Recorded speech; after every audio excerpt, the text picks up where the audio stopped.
இந்த சம்மர் சீசனுக்கு ஏற்ற மாதிரி ஒரு சூப்பரான ரெசிபி கொண்டு வந்திருக்கோம். வாட்டர்மெலன் வச்சு சட்னி. வாட்டர்மெலனை சாப்பிட்டுட்டு இந்த கீழே இருக்க பாட்டை அதை வச்சு சட்னி பண்ணலாம்.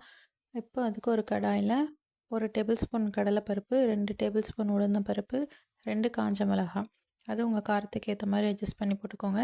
இதை நல்லா வறுத்துட்டு இதை தனியாக எடுத்து வச்சுக்கலாம்.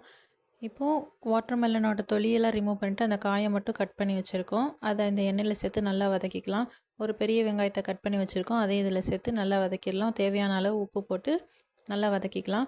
இதோட கலர் சேஞ்ச் ஆகிற வரைக்கும் நல்லா வதங்கட்டும். கலர் நல்லா மாறினதுக்கப்புறமா கொஞ்சோண்டு புளி, பெருங்காயத்தூள், ஒரு கைப்பிடி அளவு கருவேப்பிலை, கொஞ்சம் கொத்தமல்லி இலை.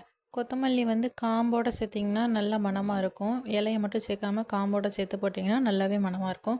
இது எல்லாத்தையும் நல்லா வதக்கிட்டு ஆறுனதுக்கப்புறமா ஒரு மிக்ஸி ஜாரில் போட்டு நல்லா அரைச்சிட்டு, இப்போது ஒரு தாளிப்பு சட்டியில் எண்ணெய் ஊற்றி கடுகு, உளுந்தம்பருப்பு, கருவேப்பிலை போட்டு நல்லா தாளிச்சிட்டு இதில் ஆட் பண்ணிக்கலாம். அவ்வளோதான், நம்மளோட வாட்டர்மெலன் சட்னி ரெடி ஆயிடுச்சு. இந்த சம்மருக்கு ரொம்பவே யூஸ்ஃபுல்லாக இருக்கும். கண்டிப்பாக ட்ரை பண்ணி பாருங்கள். வீடியோ பிடிச்சிருந்தால் லைக் பண்ணுங்கள், ஷேர் பண்ணுங்கள், சப்ஸ்கிரைப் பண்ணுங்கள்.